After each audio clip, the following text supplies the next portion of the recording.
में आपका स्वागत है। आज हम इविल डेड राइज मूवी की स्टोरी सुनेंगे। फिल्म के शुरुआत में हम 3 यंग लोगों से इंट्रोड्यूस होते हैं जिनका नाम है जेसिका, केलेब और टेरेसा। ये तीनों लेक साइड केबिन में वेकेशन मनाने आए हैं, लेकिन यहाँ जेसिका की तबीयत कुछ ठीक नहीं लग रही है। टेरेसा जेसिका को चेक करने जाती है जहाँ जेसिका सो रही होती है और हम यहाँ टेरेसा वुदरिंग हाइट्स नामक बुक पढ़ते देखते हैं। अचानक से जेसिका उठ जाती है और वो अजीब सी आवाज में किताब की लाइन रिपीट करने लगती है। टेरेसा जेसिका को चेक करने उसके पास जाती है और अचानक ही जेसिका उसके सर के बाल खींच लेती है। टेरेसा भागते हुए बाहर जाती है जहाँ केलेब ड्रोन उड़ा रहा था, लेकिन जेसिका यहाँ बाहर आके ड्रोन से खुद को मारती और पानी में गिर जाती है। केलेब जेसिका को बचाने पानी में कूदता है, लेकिन पानी के अंदर जेसिका केलेब सर धड़ से अलग कर देती है और ऊपर फेंक देती है। फिर वो खुद पानी के ऊपर उड़ाने लग जाती है। टेरेसा ये सब देखकर चिल्लाने लगती है। ये कहानी की शुरुआत एक दिन पहले होती है जहाँ हम किसी क्लब में बेथ नामक लेडी को देखते हैं जो खुद को प्रेगनेंसी के लिए बाथरूम में चेक कर रही होती है। उसे पता चलता है कि वो प्रेग्नेंट थी। इसके बाद बेथ अपनी सिस्टर एली को विजिट करती है और यहाँ हमें एली का परिवार दिखाई देता है।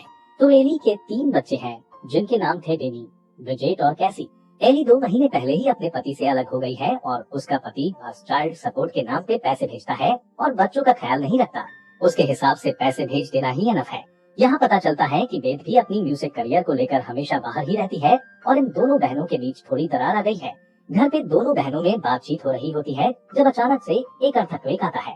इस अर्थक्वेक से इनके बिल्डिंग की हालत एकदम बिगड़ जाती है और ऐसे भी इनका बिल्डिंग एकदम टूटने के कगार पर था। अर्थक्वेक के समय तीनों बच्चे बाहर से पिज्जा लेकर लौट रहे थे और पार्किंग लॉट में इन्हें एक बड़ा सा होल दिखता है। डेनी हॉल के अंदर जाता है और पता चलता है कि पहले इस जगह पे बैंक हुआ करता था और नीचे कुछ लॉकर्स थे। डेनी छानबीन करने लगता है जहाँ उसे कुछ फाइल्स मिलती हैं। अचानक उसे एक किताब मिलती है और उसी के साथ एक रिकॉर्ड मिलता है।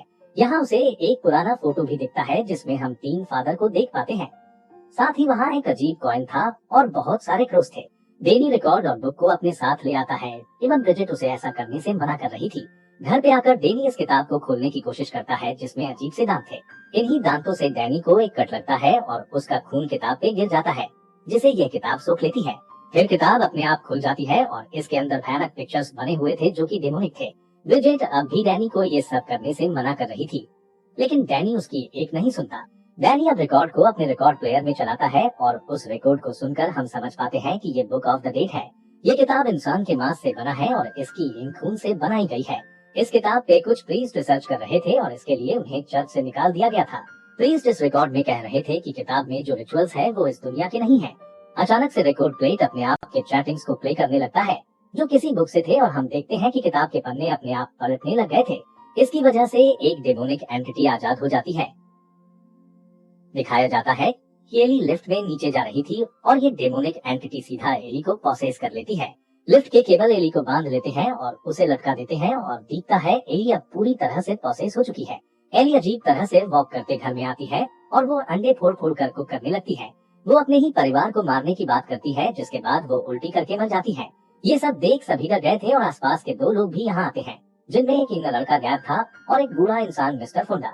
गैब एली की आंख बंद करने की कोशिश कर रहा था लेकिन वो अपने आप ही खुल जा रही थी। गैब सबके साथ मिलकर प्रे करता है और फिर वो मिस्टर फुंडा के साथ बिल्डिंग से बाहर निकलने का प्लान करने में लग जाता है। बिल्डिंग की लिफ्ट काम नहीं कर रही थी और स्टेयर्स अर्थक्वेक की वजह से टूट चुकी थी। इमरजेंसी एग्जिट लॉक था जिससे ये दोनों खोलने की कोशिश कर रहे थे। बेथ अपनी बहन एली के मरने पर दुख जता रही होती है कि तभी उसके फोन से एली की आवाज आती है जो कि उससे मदद मांग रही थी। वही सामने एली का शरीर जिंदा हो जाता है। बेथ फील करती है कि एली का शरीर तप रहा था, जो की मदद से एली को बाथटब में डाल देती है। लेकिन एली अचानक से छत पे उल्टा लटकने लगती है और वो इन सब पे अटैक कर देती है। एली चिल्लाने से आसपास के कांच टूट जाते हैं और इसी कांच के एक बड़े से टुकड़े एली अपनी बहन बेथ को मारती है। फिर वो अपने टैटू बनाने वाली ड्रिल से ब्रिजेट के गालों पे खरोच करती है और अजीब तरह से अपनी जिभ निकाल के खून डालती है।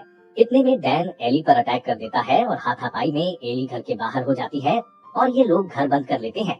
अब बाहर हम सब जानते हैं कि गैब और मिस्टर फुंडा है जो कि इमरजेंसी एग्जिट को खोलने की कोशिश कर रहे थे।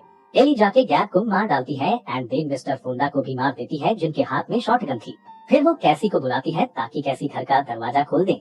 अब जब कोई आसपास नहीं होता तो कैसी दरवाजा अनलॉक कर देती है और एली कैसी का गला पकड़ लेती है। लेकिन वक्त पे डैनी और बेथ आकर कैसी को छुड़ाते हैं और दरवाजा फिर से लॉक कर लेते हैं।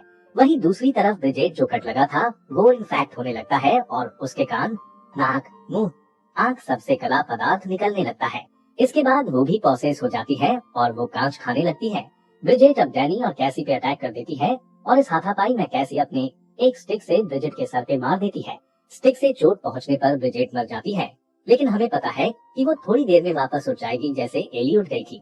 डैनी फौरन ब्रिजेट को बेड से बांध देता है। फिर डैनी बेड से कहता है कि सब उसकी गलती है क्योंकि उसने ही बुक को खोला जिससे ये राक्षस बाहर आया है। बेथ इस बुक को चेक करती है और वो रिकॉर्ड को सुनना शुरू करती है ताकि उसे इस राक्षस को कंट्रोल करने का कोई उपाय पता चल सके। आगे हम देखते हैं कि एली जो कि अपार्टमेंट से बाहर थी वो विंडोज में कैट को देख लेती है, जिससे उसे आइडिया मिल जाता है कि वो वेंस के माध्यम घर में एंट्री ले सकती है और वो वेंस में घुस जाती है। ब्रिजेट भी वापस जाग गई थी और वो अपने बंधन से आजाद होकर डैनी पे हमला कर देती है। ब्रिजेट डैनी के ऊपर खून की उल्टी करती है और इसी समय पे डैनी स्प्रे और फायर की मदद से ब्रिजेट को जला देता है। डैनी अब तक बुरी तरह इंजर्ड हो चुका था और मोस्टली अब वो बचेगा नहीं। वहीं दूसरी तरफ एली वेन से घर घुस जाती है और वो बेथ पे अटैक कर देती है जो कि फिलहाल रिकॉर्ड सुन रही थी। एली के अंदर का डीमन समझ जाता है कि बेथ प्रेग्नेंट है और वो उसके पेट को नोचने की कोशिश करती है, ये कहते हुए कि आज वो दो सोल्स को डिवाइड करेगी। ऐसे में कैसी बेथ को एक सीजर पास करती है और बेथ सीजर एली के नाक में घुसा देती है। बेथ अब कैसी को लेकर बिल्डिंग से बाहर भागने की कोशिश करती है, लेकिन न तो लिफ्ट काम कर रही थी, सीढ़ियां भी टूट चुकी थी और इमरजेंसी एग्जिट तो बंद ही था। वो मृत मिस्टर फुंडा की शॉटगन लेती है कि तभी यहाँ एली आ जाती है। बेथ एली को शूट करती है जिससे उसके हाथ पैर कट जाते हैं, लेकिन अब तक बाकी मरे हुए लोग भी प्रोसेस होके उठ जाते हैं और वो एली के पेट को नोचकर उसके अंदर मर्ज होने लगते हैं और सभी मिलकर एक एंटिटी बन जाते हैं। सारे प्रोसेस लोग डेविड ऑन और नो वे आउट चिल्ला रहे थे और ऐसे में बेथ कैसी के साथ लिफ्ट में जाती है क्योंकि लिफ्ट अपने आप ही ऑन हो जाती है। लेकिन तभी लिफ्ट में खून बढ़ने लगता है और जब तक लिफ्ट नीचे पहुंचती है तो लिफ्ट के अंदर से खून की बौछार निकलते देखते हैं, जिसके साथ बेथ और कैसी भी बाहर फीका जाती है। बेथ और कैसी कार में भागने की कोशिश करते हैं, लेकिन यहाँ स्टार्ट इसके बावजूद आगे नहीं बढ़ती।